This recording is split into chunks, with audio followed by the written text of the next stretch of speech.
Tuesday, FEMA Administrator Craig Fugate toured some of the worst damage in Vermont. This morning, he is in Albany, New York, on his way to check in on the damage in New York and in New Jersey, which will keep you very busy from the pictures that we've seen. Good to have you with us this morning, sir. How do you prioritize at this point the needs in Vermont, New York, New Jersey, in addition to Connecticut and everywhere else?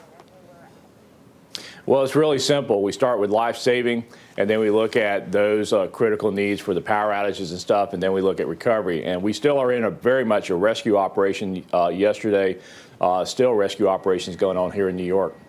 When we look ahead, there are two storms now churning, Tropical Storm Lee, Katia, which we're told could develop into a hurricane perhaps.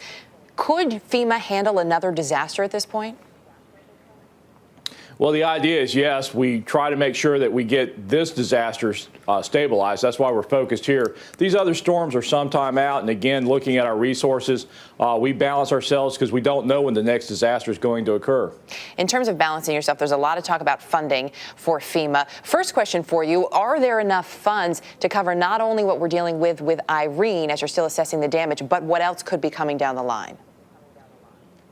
Well, we don't know what's coming down the line, but what I do know is we have funds to continue response, rescue operations, and immediate needs, and that's been our focus. And again, we are working with the White House because, again, another storm, or once we get damage assessments completed on Irene, we'll have a better idea of the funding needs, not only for this storm, but all of the other disasters we're still working. As you know, House Majority Leader Eric Cantor has said any additional federal disaster aid should be offset with spending cuts. There's talks about how things could change in terms of approval for funding. How would that change your response to a disaster?